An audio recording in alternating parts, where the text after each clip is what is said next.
And our first story is going to take us through a series of contrasts. Tuesday was a roller coaster of a day, Malcontents, particularly Tuesday evening.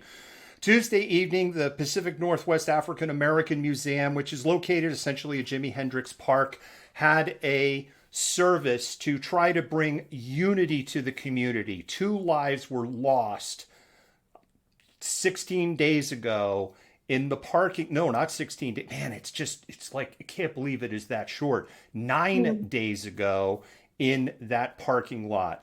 The life of Gregory Taylor, 45 years old, who apparently was in a mental health crisis and had a gun. Jennifer, I've expressed my views on common sense gun laws and how maybe people in mental health crisis shouldn't have access to guns, but that's a whole separate conversation for another day.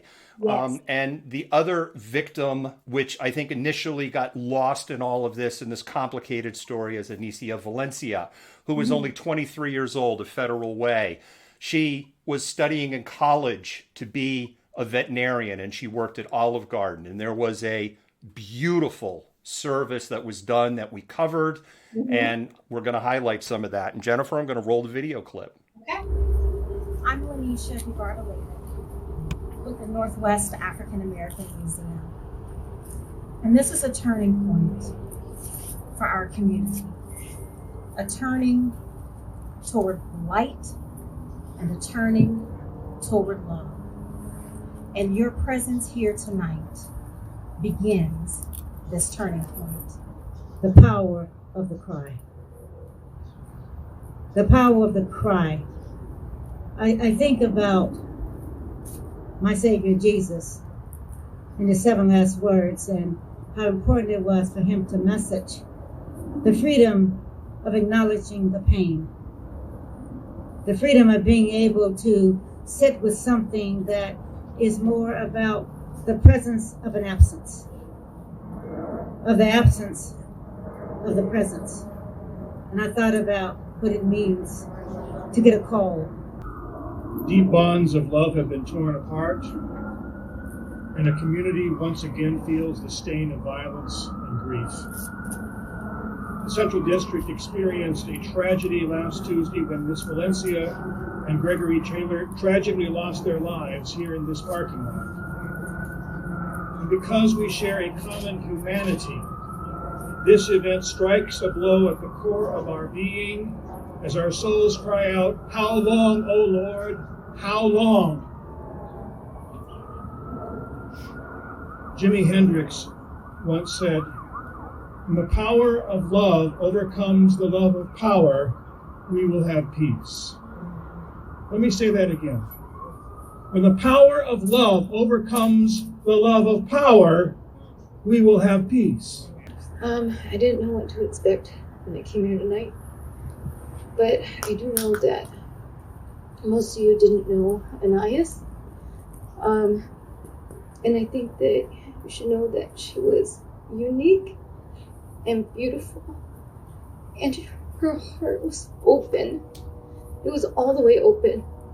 She had so much love for everybody. There was a lot of pastors and preachers talking, and as a young teenage girl, she decided she wanted to be baptized.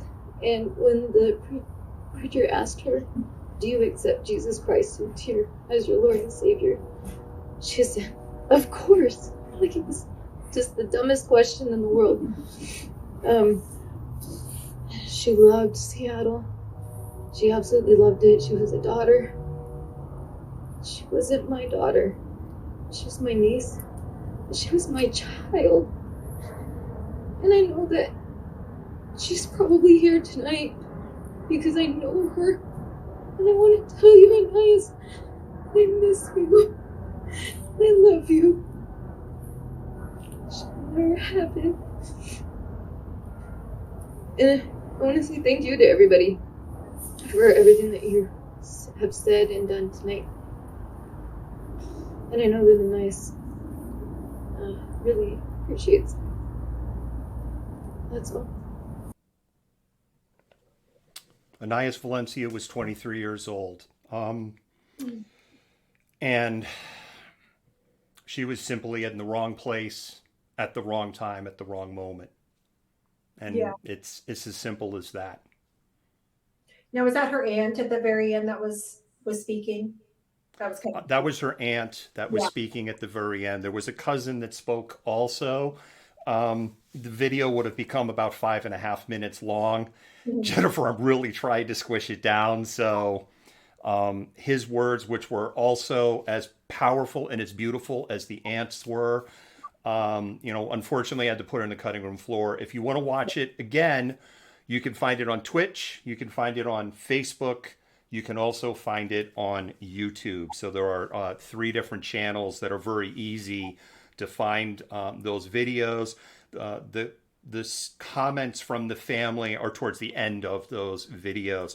There were a wide range of clergy that were represented there, Jennifer, including from the Jewish community, which made me like, oh, I'm verklempt. As well as a number of others. Apparently she was a spiritual individual, as we heard from her aunt. It was just a beautiful service. And the other thing was, in contrast to the cold and the snow and the rain that we had, it was a beautiful night.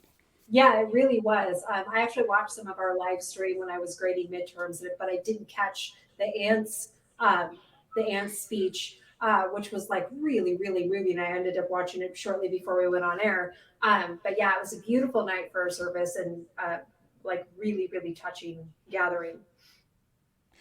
The message, the theme of this was, today is a new beginning, and, to be the light and embrace the light.